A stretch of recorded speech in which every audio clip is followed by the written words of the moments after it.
Graças a paz, igreja, amém? Quem está feliz com Jesus nessa noite? Amém, glória a Deus. Que bom, queridos, que você está aqui. Dia gostoso, né? Tem um barulho diferente, né? Tchum, parou. Que bom que você está aqui nessa noite, nesse dia gostoso, mais ameno, para receber uma palavra de Deus. Quero compartilhar algo precioso, queridos, da parte de Deus com você nessa noite. Algo que edificou muito a minha vida e eu creio que vai edificar a sua vida também. Assim como todas as palavras que nós temos recebido aqui domingo após domingo, tem transformado, tem mudado a nossa vida, a nossa maneira de ver, de pensar e principalmente de agir, porque esse é o intuito e esse é o poder que a palavra de Deus tem. Amém? Você está preparado para receber da palavra de Deus essa noite? O tema da mensagem de hoje é tempo de reconstruir. Você pode repetir comigo? Tempo de reconstruir. O ensaio foi bom. Vamos mais uma vez. Tempo de reconstruir. Amém. Glória a Deus. Não sei se você já percebeu, querido, que é muito mais difícil. Dá muito mais trabalho você reconstruir algo do que você construir algo. Não é verdade? Somente quem trabalha aí com construção civil, seu Geraldo, o pessoal que trabalha nessa área aí, você reconstruir, você reformar algo, dá muito mais trabalho do que você construir algo. Sei que tem gente que está no meio do caminho aí, das construções da vida, né, Ari? Faz parte. Mas eu quero compartilhar algo do coração de Deus com você. A Bíblia fala sobre a vida de Neemias. Quem conhece a história de Neemias aqui na Bíblia? Glória a Deus. Na última terça-feira, eu trouxe uma pequena devocional aqui no nosso tempo de oração, falando sobre Neemias. Neemias foi alguém que foi movido de compaixão, querido, pelo seu povo. A história de Neemias, eu quero fazer um resumo rápido para você entender, para aqueles que não conhecem ainda. A palavra de Deus lá no livro de Neemias fala que ele servia como copeiro do rei. Neemias, ele tinha um cargo não só de confiança, mas um cargo excelente no palácio. E a palavra de Deus diz que um certo dia alguns dos seus amigos vieram trazer notícias a respeito não só dos seus antepassados, mas daquele povo, dos seus familiares, daquele povo que ele havia vivido junto. E as notícias não eram boas. Eles vieram trazer más notícias para Neemias. Jerusalém havia sido saqueada, destruída. Os muros de Jerusalém haviam sido derrubados. As portas que representavam a segurança da cidade, muito mais do que a segurança, a imponência das cidades estavam nas suas portas e nos seus muros. Consequentemente, toda a segurança da cidade, ela estava guardada por muros naquele tempo. E Jerusalém estava totalmente destruída. E a palavra de Deus, lá no livro de Neemias, no capítulo 1, diz que Neemias, ele para, ele senta, ele chora, ele ora e ele jejua durante 40 dias pelo seu povo. Mas muito mais do que orar, do que jejuar, do que chorar e lamentar, Neemias, ele se move em direção àquela dificuldade. Isso que é a verdadeira compaixão. A compaixão, hoje nós estamos vendo e vivenciando algo terrível no estado do Rio Grande do Sul. Nós precisamos e nós devemos, como homens e mulheres de Deus, orar por aquele povo. Levantar um clamor por aquele povo. Mas muito mais do que isso, nós precisamos nos mover em compaixão. Em ajudar aquele povo a reconstruir todo um estado. Muitas vezes nós estamos aqui um pouco mais longe e não percebemos a destruição, querido, que aconteceu e que ainda continua acontecendo naquele lugar. Neemias, ele se move. Neemias, ele vai, ele conversa com o rei e ele vai para Jerusalém para reconstruir aquela cidade. E eu parto daqui do capítulo de número 2, eu quero ler alguns versículos com vocês para contextualizar essa história e contextualizar aquilo que eu quero compartilhar com os irmãos nessa noite. Capítulo de número 2 do livro de Neemias, no verso de número 11. Nós vamos ler do 11 até o 20. E depois eu quero compartilhar alguns princípios importantes aqui. Verso de número 11 do capítulo 2 diz assim: Cheguei a Jerusalém, e depois de 3 dias de permanência ali, saí de noite com alguns dos meus amigos, e eu não havia contado a ninguém o que o meu Deus havia posto em meu coração, que eu fizesse por Jerusalém. Não levava nenhum outro animal, além daquele que eu estava montado. De noite saí pela porta do vale, na direção da fonte do dragão, e da porta do esterco, examinando o muro de Jerusalém. Guarda essa palavra, querido, no seu coração.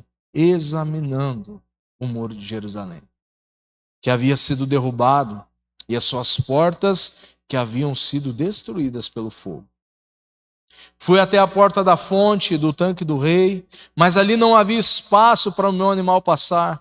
Por isso subi o vale, ainda de noite, examinando o muro. E finalmente voltei e tornei a entrar pela porta do vale. Os oficiais não sabiam aonde eu tinha ido e o que eu estava fazendo, pois até então eu não tinha dito nada aos judeus, aos sacerdotes, aos nobres, aos oficiais e aos outros que iriam realizar a obra. Então eu lhes disse: vejam a situação terrível em que estamos. Jerusalém está em ruínas e as suas portas foram destruídas pelo fogo. Venham, vamos reconstruir os muros de Jerusalém para que não fiquemos mais nessa situação humilhante. Muito obrigado, Chico. Também lhes contei como Deus tinha sido bondoso comigo e que o rei me tinha dito. E eles responderam: sim, vamos começar a reconstrução. E se encheram de coragem para a realização desse bom projeto. Quando, porém, Sambalate, o Horonita, e Tobias, o oficial amonita, e Gesem, o árabe, souberam disso, zombaram de nós e desprezaram-nos e perguntaram: o que vocês estão fazendo? Estão se rebelando contra o rei? Eu lhes respondi: o Deus dos céus fará que sejamos bem-sucedidos. Nós e os seus servos começaremos a reconstrução, mas no que lhes diz respeito, vocês não têm parte nem direito legal sobre Jerusalém. E em sua história não há nada de memorável que favoreça vocês. Pai amado, eu quero te agradecer, Senhor, do fundo do meu coração, Senhor, por essa noite especial que o Senhor preparou para nós. Mas, meu querido, que essa mensagem, Senhor, ela penetre, Senhor, no mais íntimo dos nossos corações, Pai. Que o poder da Tua palavra, Senhor, que a unção poderosa, Pai, que há na Tua palavra, ela possa transformar, Senhor, as nossas vidas nessa noite, Senhor. Essa é uma noite especial que o Senhor preparou para nós, Pai. Doce amado Espírito Santo de Deus, obrigado pela Tua presença, Pai, nesse lugar. Obrigado pelo Teu toque, pelo Teu carinho, pelo Teu afago. Obrigado pelo Teu falar em nossos corações, Senhor. A minha oração nessa noite, Pai, é para que o Senhor amplie, Pai, 5, 10, 15, 20 vezes mais essa mensagem no coração dos Teus filhos, Pai, e das Tuas filhas, Senhor. Que essa semente, Senhor, que vai ser semeada nessa noite, possa gerar frutos, Pai. Que nós possamos ver esses frutos, Pai, em o nome do Senhor Jesus Cristo. Amém. Esse é um pouco da história de Neemias, querido. A palavra de Deus aqui no capítulo de número 2 conta a história quando ele chega em Jerusalém. A Bíblia conta que ele, depois de 3 dias dele se recuperar daquela jornada, Neemias ele passa a espiar ou a contemplar aquela cidade. O primeiro aspecto que eu quero compartilhar com você nessa noite, que é importante, chama-se encontro com a realidade. Toda reconstrução, todo princípio de uma reconstrução, ela precisa passar por esse encontro da realidade. Neemias, ele passa a andar por aquela cidade sem dizer nada. Ele passa a examinar aqueles muros, aquelas portas, sem dizer uma palavra. Ele está ali sendo chocado por aquilo que ele estava vendo. Não era, querido, uma visão boa. Ele não estava vendo nada de bom naquele lugar. Pelo contrário, ele estava vendo muros caídos, portas queimadas e uma cidade literalmente na miséria. Essa era a imagem que Neemias estava vendo. Depois dele contemplar, depois dele examinar os muros, depois dele encarar a verdadeira realidade, ele começa a reconstruir, começa o processo de reconstrução daquele povo. Da mesma forma é nas nossas vidas.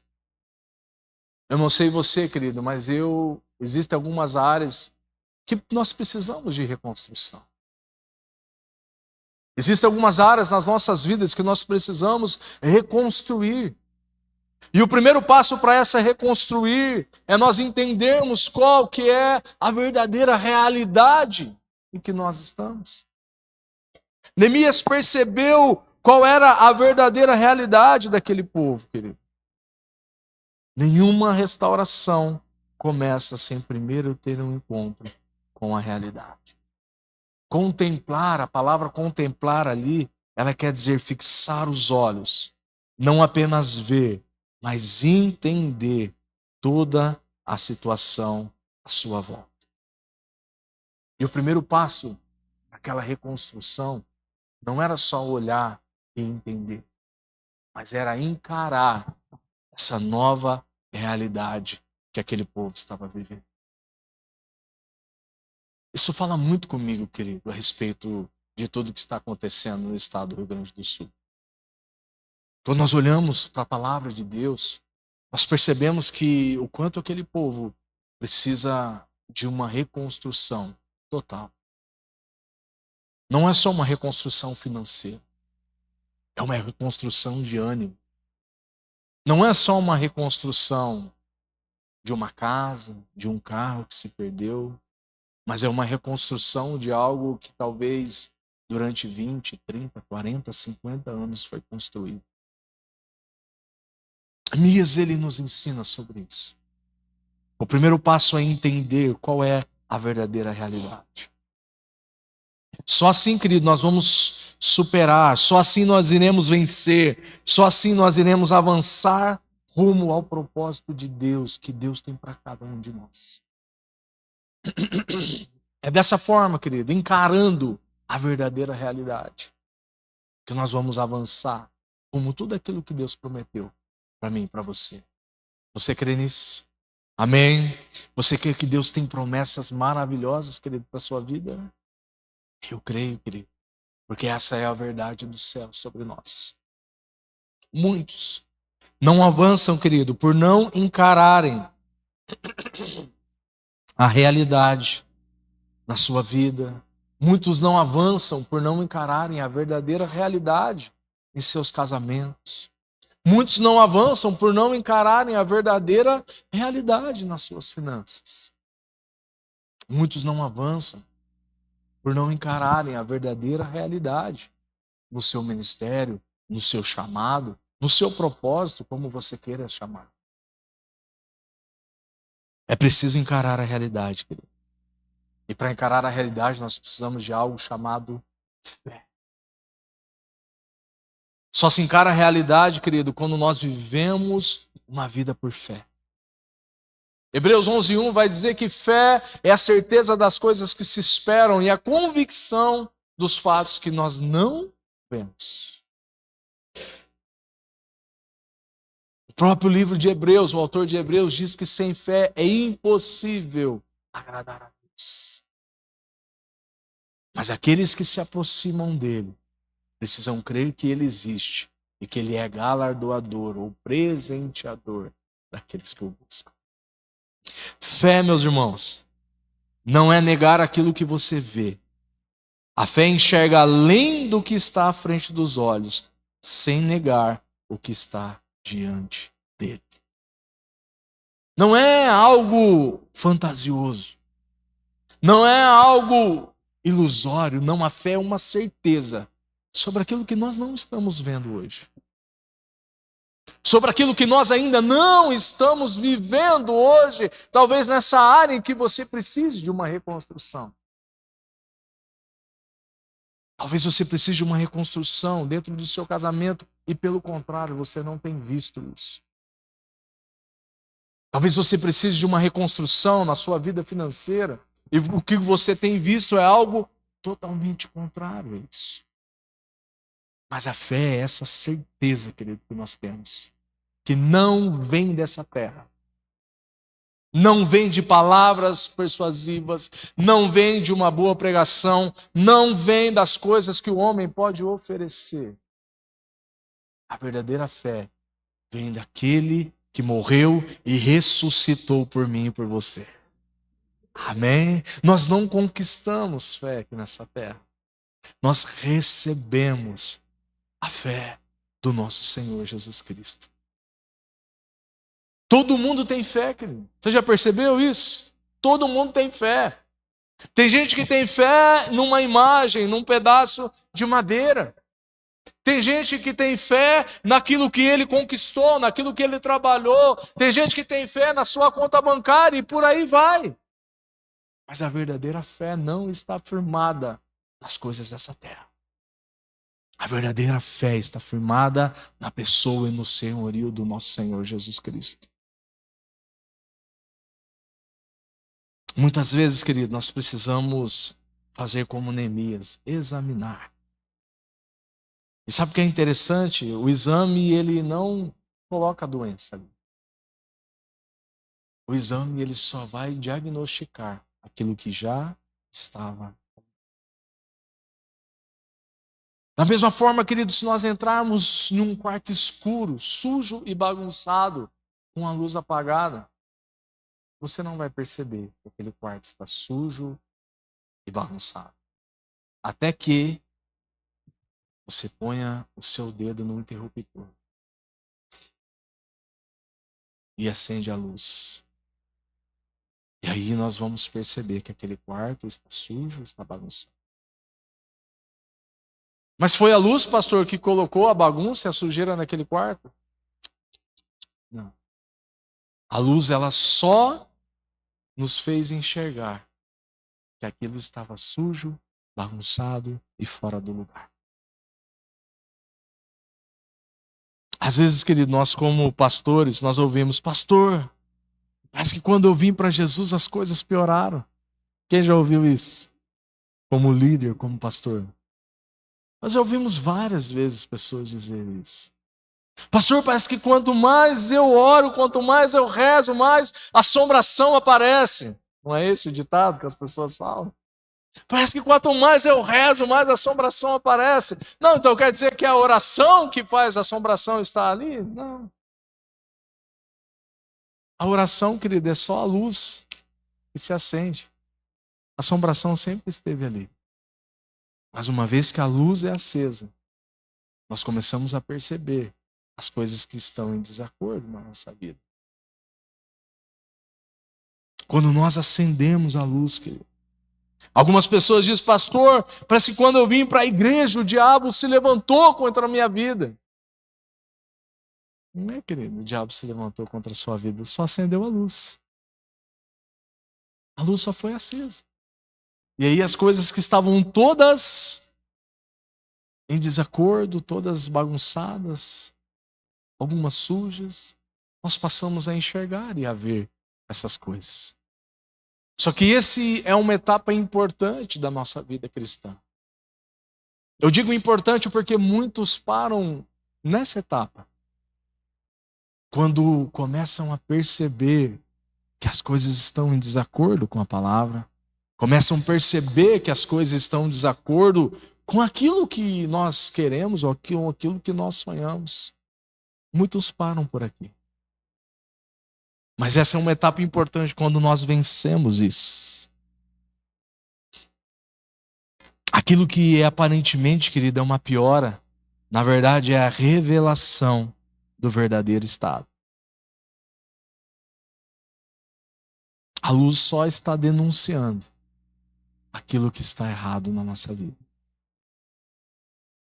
A luz só está denunciando aquilo que não está no lugar em que deveria estar, na hora em que deveria estar. A luz só está denunciando o quanto nós precisamos, o quanto nós carecemos de Jesus na nossa vida. Posso ouvir amém? Amém. Mas não se assuste, querido. A palavra de Deus, ela tem esse poder de iluminar os lugares mais obscuros da nossa vida. Isso faz parte de uma reconstrução. Eu não sei qual é a área, querido, que você precisa reconstruir na sua vida. Eu citei algumas aqui, talvez não faz nem sentido para você. Mas talvez você precise de uma reconstrução nas suas emoções. Talvez você precise de uma reconstrução no seu físico mesmo.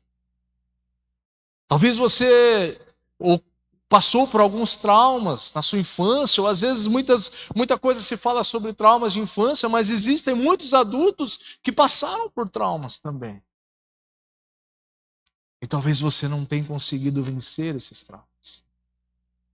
Talvez você não tenha conseguido avançar na sua vida por causa desses traumas. E o que nós precisamos fazer? Acender a luz. E perceber, querido, as coisas que não estão como Jesus gostaria que estivesse. Isso faz parte da reconstrução, querido. O primeiro passo da reconstrução é encarar a realidade. Encarar a verdadeira realidade da nossa vida. A nossa oração nessa noite, queridos, precisa ser: Senhor, coloca a luz na minha vida. Sabe, a nossa oração, o desejo do nosso coração nessa noite precisa ser esse. Senhor, expõe as rachaduras. Coloca a luz, Senhor, nessa situação. Coloca a luz na minha vida, nessa área.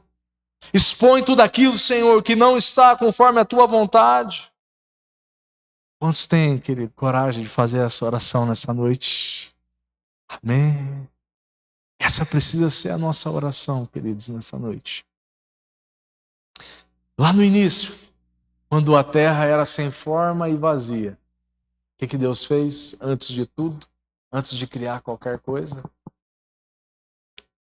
Haja luz. E aí então, passou a ser criado todas as outras coisas. O primeiro passo, querido, é acender a luz.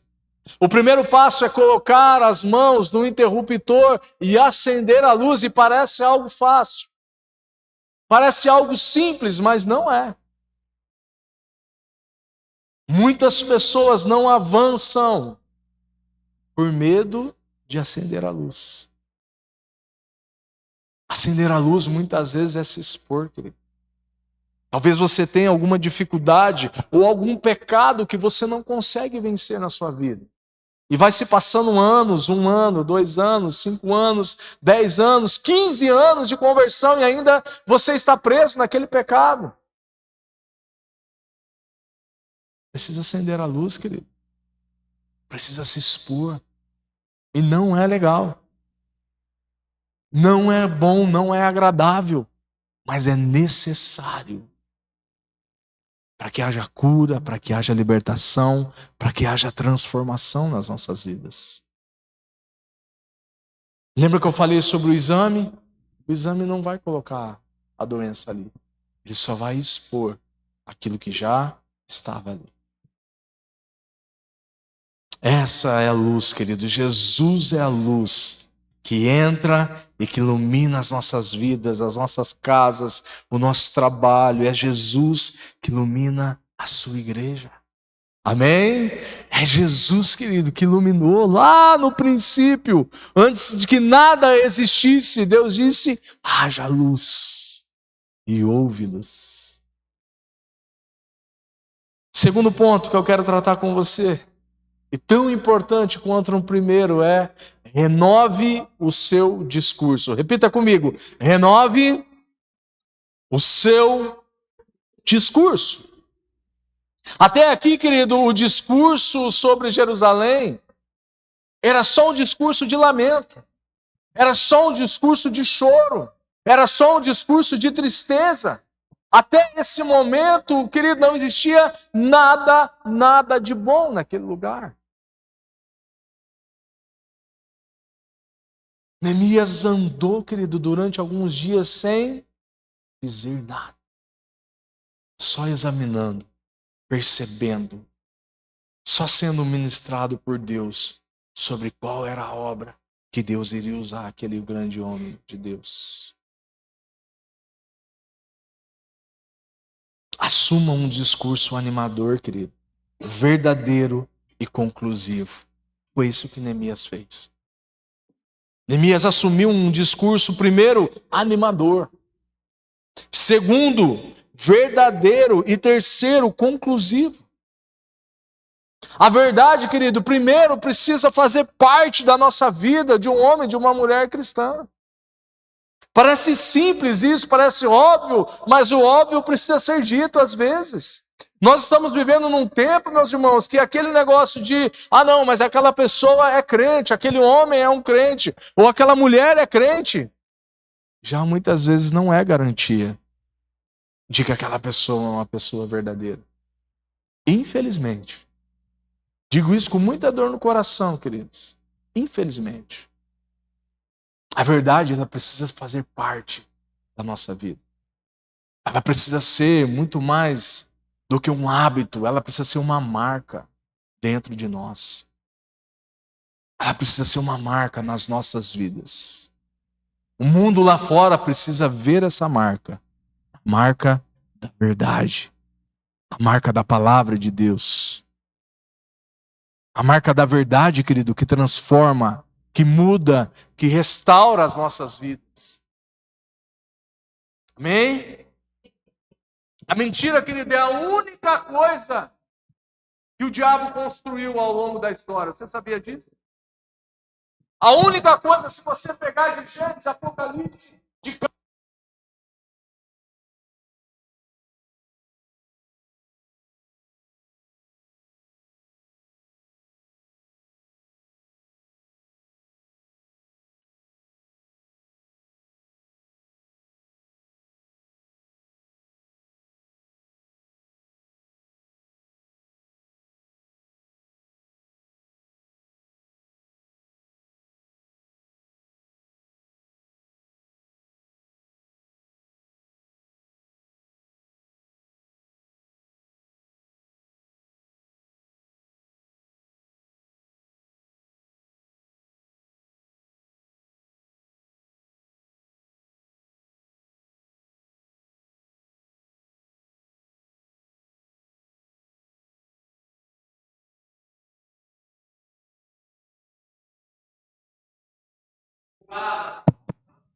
para tocar na nossa família, para tocar naquilo que Deus nos deu e naquilo que Deus confiou a nós.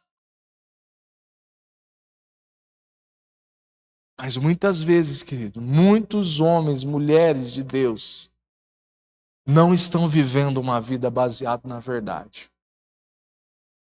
E o inimigo tem entrado, querido, e tem feito a festa em muitas áreas na vida de muitas pessoas. O diabo só entra, querido, nas suas finanças por causa de uma mentira. Ele só entra no seu casamento por causa de uma mentira. A verdade precisa ser uma marca de Deus nas nossas vidas. Amém?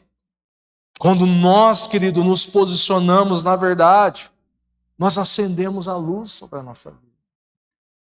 Pastor, mas tem algumas situações que é difícil? Claro que é, querido. E sempre vai ser, e sempre foi e nunca mudou ao longo da história. Mas nós temos a escolha, ou nós nos posicionamos na verdade, ou nós damos a brecha e vivemos uma vida Uma hora na verdade, uma hora na mentira.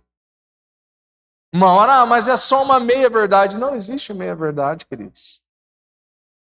Ou é verdade, ou é mentira. A palavra de Deus é muito clara sobre isso. Sim, sim. Não, não. O que passa disso não provém de Deus, provém das trevas. Quando nós nos posicionamos, querido, nós acendemos a luz. E o inimigo não tem acesso a nenhuma área das nossas vidas. Olha o que a palavra de Deus no Evangelho de João, capítulo de número 17 e verso de número 17 diz. Esse texto é tremendo. Santifica-os na verdade, e a tua palavra é a verdade. Assim como me enviaste ao mundo, eu vos enviei ao mundo. Em favor deles, eu me santifico, para que também eles sejam santificados pela verdade. Amém? Se posicione, meu irmão, minha irmã, na verdade. Se posicione, viva uma vida baseado na verdade de Cristo, baseado na palavra de Deus, que é a verdade para nós. Custe o que custar, permaneça na verdade. Amém? O nosso discurso, querido, precisa ser uma verdade e não mais um lamento. Quando Neemias chega naquele lugar, querido, o discurso dele não é mais um lamento. Quando ele chega naquele lugar ali, querido, ele olha toda aquela situação. E eu quero dizer algo para você nessa noite. Diga a verdade, mas diga a verdade em amor. Porque uma verdade não dita em amor, muitas vezes tem as mesmas ou até piores consequências do que uma mentira. Jesus nos ensina muito sobre isso. Viva uma vida de verdade. Fale a verdade, mas fale a verdade em amor. Fale a verdade em amor.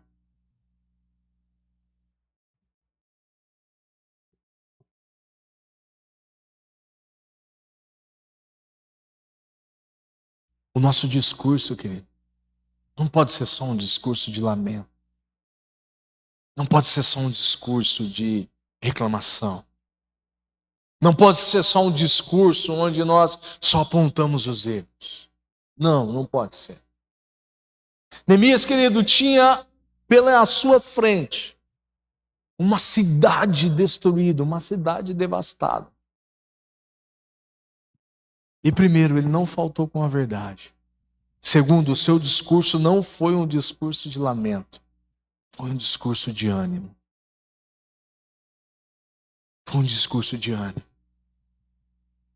Muitas vezes, pastor, mas eu não estou sentindo de falar de... Você acha que ele estava sentindo, querido, quando ele olhou para aquela cidade toda destruída? Qual era o sentimento do coração de Neemias quando ele chega em Jerusalém e ele vê a sua cidade? Não era qualquer cidade. Era a cidade dos seus pais, dos seus irmãos, da sua família. Qual que era o coração daquele homem? Ele poderia sim, querido, chorar, lamentar, rasgar suas vestes ali, permanecer ali chorando. Ele tinha todo o direito, assim como muitos de nós temos o direito de fazer isso. Mas ou nós nos posicionamos e temos um discurso de ânimo, ou nós vamos passar uma vida toda lamentando, choramingando, reclamando de tudo nessa terra. É ruim, querido, estar perto de gente assim. Gente que reclama. Gente que só olha as coisas ruins. Gente que só não consegue enxergar tudo aquilo que Deus tem feito. Meus irmãos, presta atenção na sua vida, querido. Olha o que Deus tem feito na sua vida, na sua casa, na sua família, no seu trabalho. Olha ao seu redor. Sabe, essas coisas que estão acontecendo lá no Rio Grande do Sul só nos faz valorizar mais aquilo que nós temos aqui hoje. O simples fato de um dia como esse, de chuva, nós estarmos na nossa casa, sentarmos à mesa com a nossa família, comermos uma refeição. O simples fato de nós podermos voltar para nossa casa quando acabarmos o culto agora. O simples fato de você pegar a sua moto, o seu carro, ou a sua carona, seja o que for, e você poder voltar para sua casa. Seja ela sua, seja alugada, mas ser o seu lar. De você poder chegar na sua casa, comer uma refeição, deitar numa cama quentinha, com um cobertor quentinho e dormir. Nós não temos motivos, querido, para reclamar. Nós não temos motivos para reclamar. Olha o que Neemias, capítulo de número 2, verso de número 17 diz. Qual foi o discurso de Neemias aqui? Então eu lhes disse, vejam, a situação é terrível em que estamos. Jerusalém está em ruínas, as suas portas foram destruídas pelo fogo. Olha a parte B, venham, vamos reconstruir os muros de Jerusalém, para que não fiquemos mais nessa situação humilhante. O discurso de Neemias foi um discurso animador. Aquele povo. Foi um discurso verdadeiro e foi um discurso conclusivo. Verdadeiro, como nós estamos? As portas estão queimadas e os muros estão caídos. Animador, nós vamos reconstruir. Ah, mas quanto tempo vai durar? Não sei. Nós vamos reconstruir os muros, as portas, a dignidade da cidade. E conclusivo, de onde nós vamos começar? Neemias tinha isso, não só dentro do seu coração, mas da sua mente.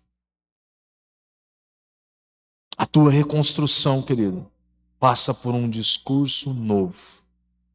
A descrição de Neemias, querido, não é algo romântico, não é uma poesia, não é uma história em quadrinhos como muita gente pensa que é. Não é.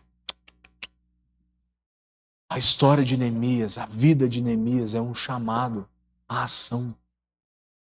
Há um chamado a arregaçar as mangas e a começar a fazer algo diferente daquilo que nós fizemos até hoje. Talvez nós estamos vivendo, querido, em algumas áreas da nossa vida precariamente, talvez em ruínas, e nós estamos fazendo as mesmas coisas todos os dias. Não, queridos. Não é isso que Deus tem para nós.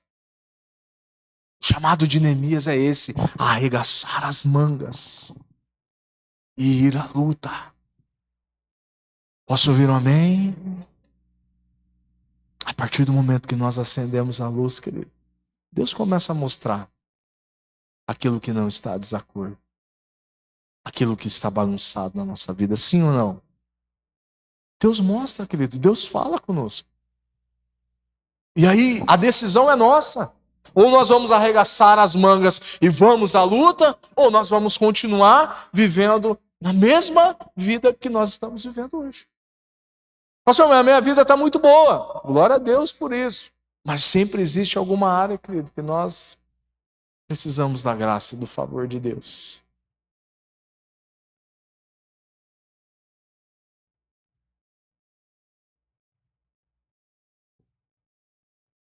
Deixa eu voltar aqui onde eu paro.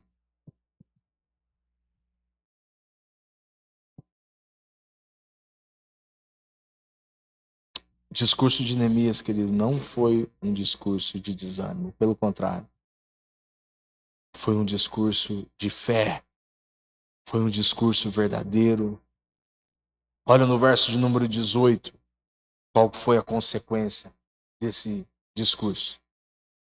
Também lhes contei como Deus tinha sido bondoso comigo e que o rei me tinha dito, e eles responderam, sim, vamos começar a reconstrução, e se encheram de coragem para a realização desse bom projeto.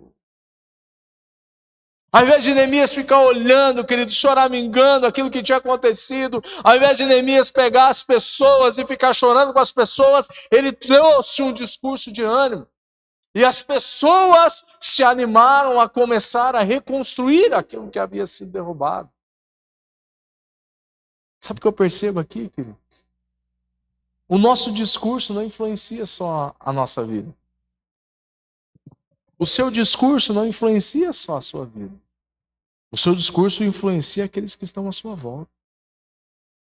Aqueles que caminham com você. Aqueles que estão no dia a dia com você. O nosso discurso, querido, ou ergue as pessoas, ou termina de desanimar as pessoas. Ah, pastor, mas isso é ser otimista demais. Não, querido. Isso é olhar para aquilo que Jesus fez por nós. É olhar para a obra perfeita, maravilhosa e redentora de Cristo por nós. O nosso discurso, a maneira com que nós encaramos a vida, ela vai influenciar outras pessoas. Amém? Neemias testemunhou, querido, de como a mão de Deus lhe foi favorável. E o povo respondeu, sim, nós vamos começar e vamos reconstruir. O povo foi encorajado a começar aquela grande obra, querido. O seu discurso e a sua palavra é a semente do milagre que você precisa. Qual é o milagre, querido, que você precisa? Todos nós precisamos de milagre, sim ou não? Todos nós precisamos de milagre em alguma área. O nosso discurso, as nossas palavras são sementes. E para que servem as sementes? Para ser plantadas e depois para serem colhidas. Tiago diz, querido, que a nossa língua, nós somos como um grande navio. Depois você lê lá na sua casa, Tiago, capítulo de número 3. Tiago diz que nós somos como um grande navio. E a nossa língua, um membro pequenininho, é o leme desse navio. E quem conduz a nossa vida, e quem conduz o navio, é aquele pequenininho, o leme. As nossas palavras são as sementes, querido, daquilo que nós queremos ou daquilo que nós desejamos viver.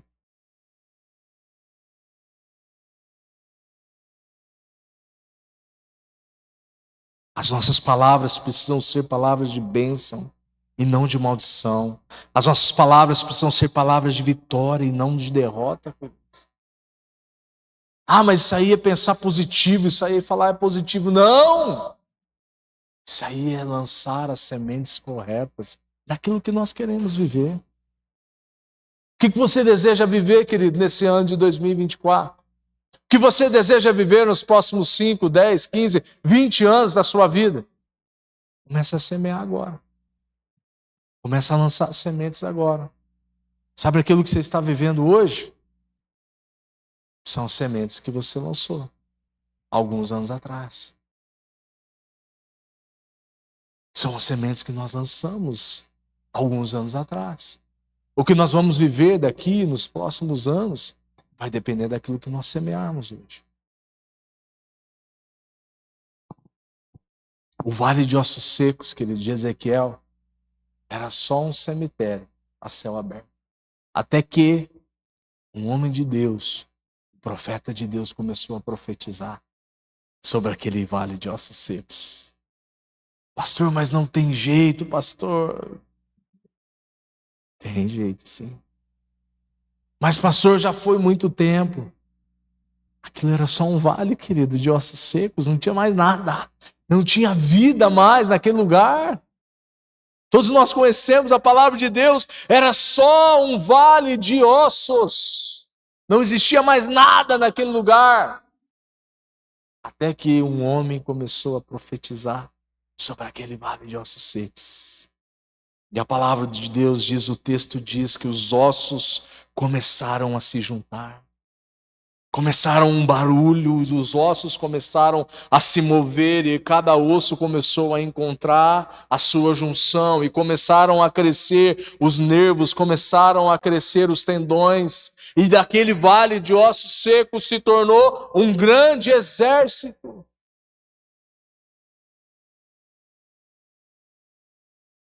Por causa de uma palavra.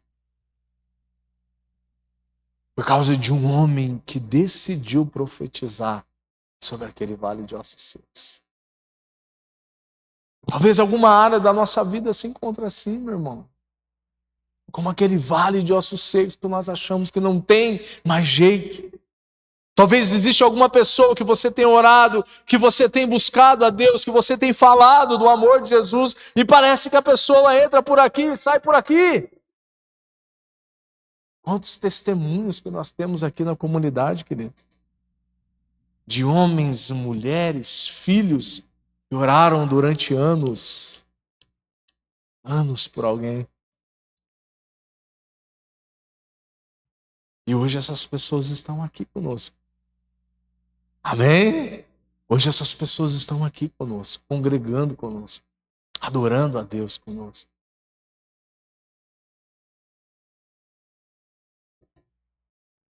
Ah, pastor, então as palavras são mágicas, eu falo, acontece. Não, querido. Elas são sementes. O que você planta em um campo chamado ação. Primeiro você planta e depois você colhe cada uma delas. A pergunta dos céus para nós essa noite, quais são as sementes, querido, que nós temos plantado hoje? Tome cuidado. Tome cuidado com aquilo que você tem falado. Ah, pastor, mas eu estou num dia mal, pastor, eu estou num dia de TPM. Cuidado com aquilo que você fala no dia, nesses dias. Quais são as sementes, meus irmãos, que nós temos semeado na nossa própria vida? Quais são as sementes que nós temos semeado na vida dos nossos filhos? Quais são as sementes que nós temos semeado dentro do nosso trabalho? Quais são as sementes que nós temos semeado na nossa própria casa? Ou aqui na nossa igreja? Quais são as sementes que você tem lançado, querido, sobre essa igreja, sobre a comunidade Caminho Vivo? Nós só estamos aqui hoje, querido, porque pessoas lançaram sementes há 26 anos, há mais de 26 anos atrás. Precisamos escolher bem, querido, as sementes. O poder de escolha não está na colheita. O poder de escolha está na semente. Nós temos o poder de escolha hoje, de semear, de escolher aquilo que nós vamos semear. Depois que brotou, depois que cresceu, não dá mais para escolher. Tem que colher. Tem que colher, queridos. Escolham bem as sementes. Amém? Comece hoje, querido, um processo profético na sua vida, na vida dos seus filhos, na sua vida financeira, no seu casamento. É tempo de reconstrução, amém? Só que toda reconstrução, querido, ela tem resistência, você sabia disso?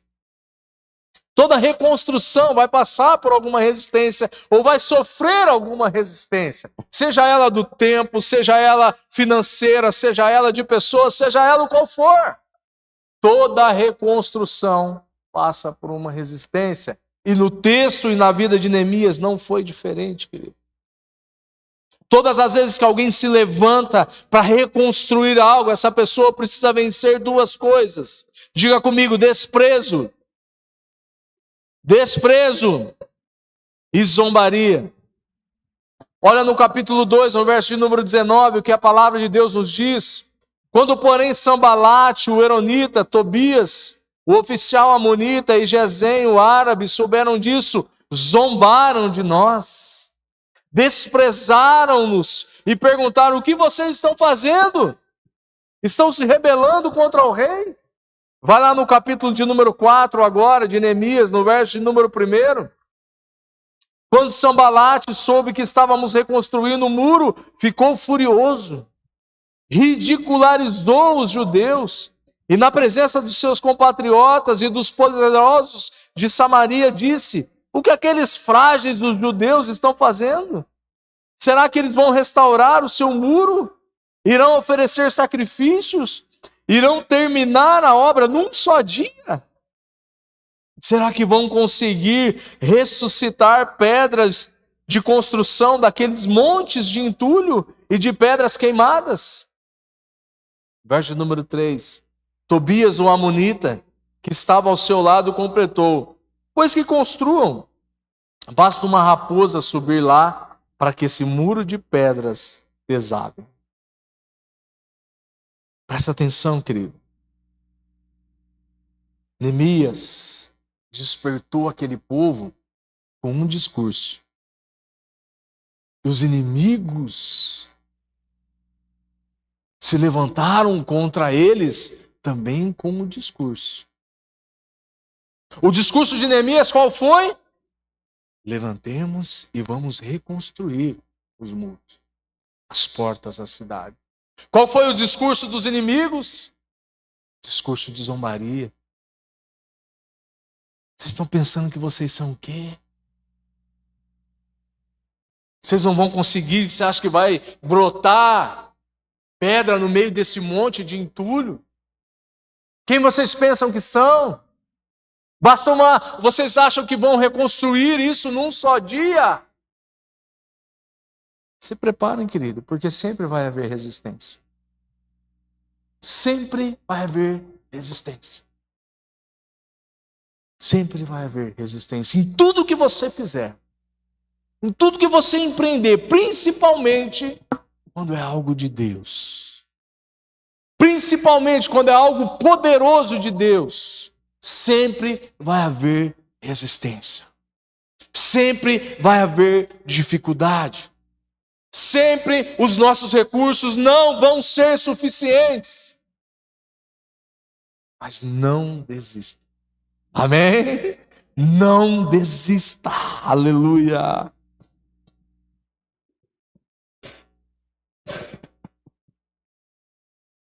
Você precisa escolher, querido, qual é o discurso que você vai pegar para você. É o discurso de Neemias? De ânimo, de reconstrução? Ou é o discurso de zombaria? Ou é o discurso mentiroso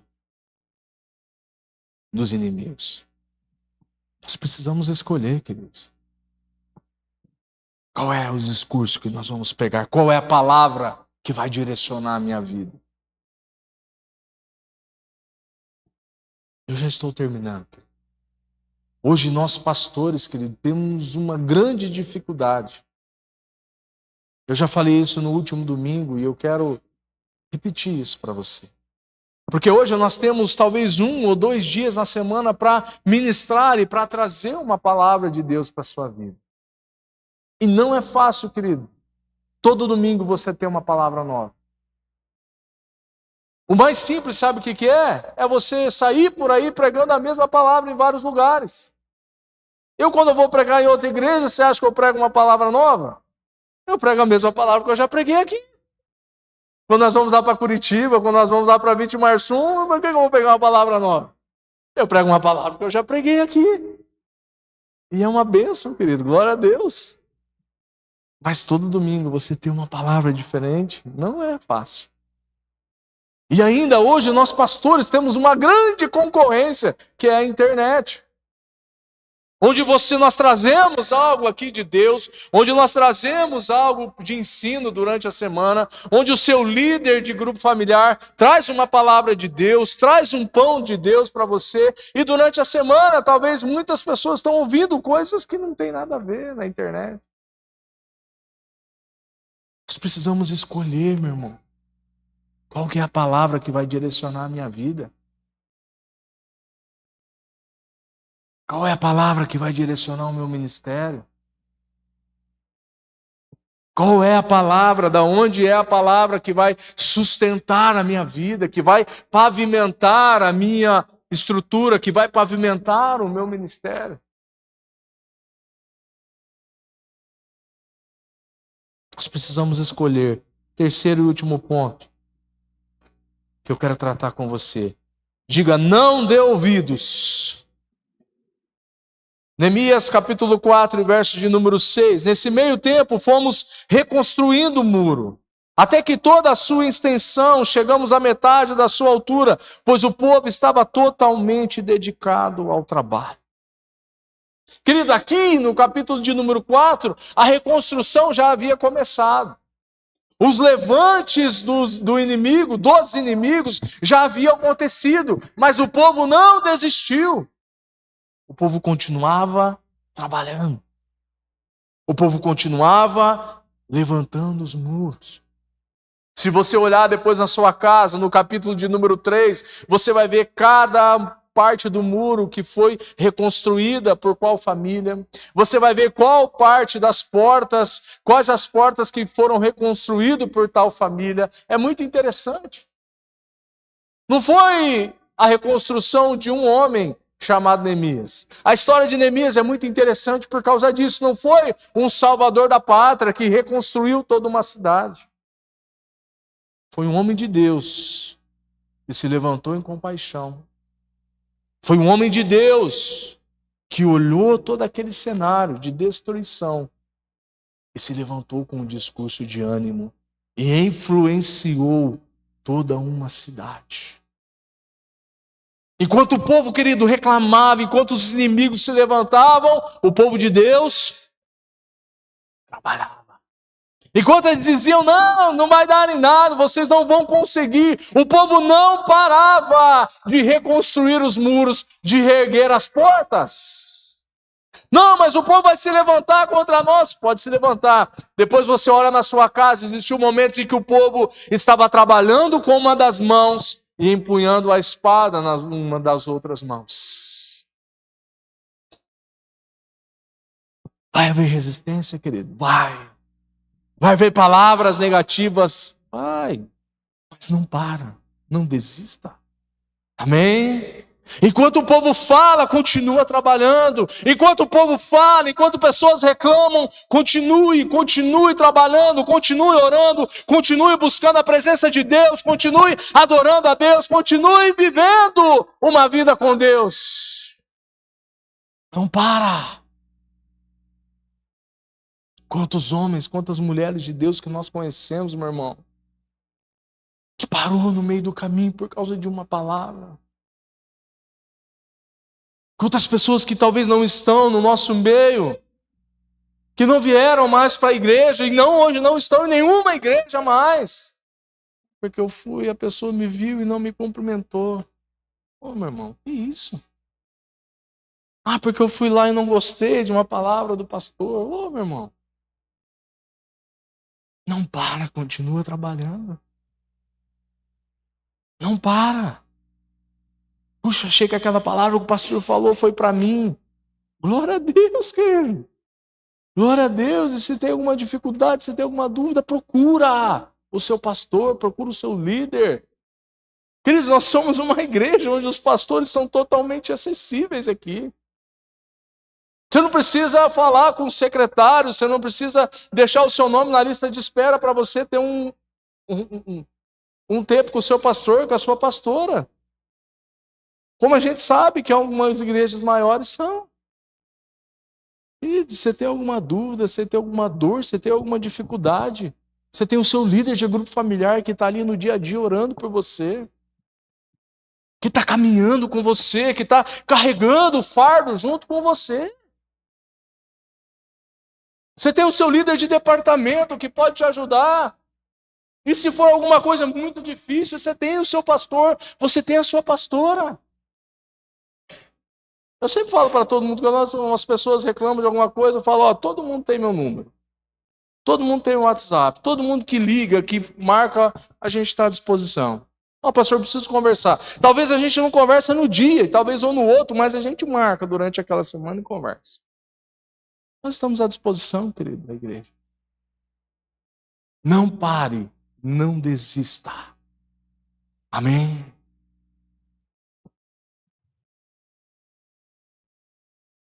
Enquanto o adversário falava, Neemias e o povo não parou para dar ouvidos. Eles continuaram trabalhando. Eles não tinham tempo para parar, pois todo o povo estava comprometido com a obra. A resposta do Neemias e do povo foi: o Deus dos céus dará vitória e ele fará com que sejamos bem-sucedidos.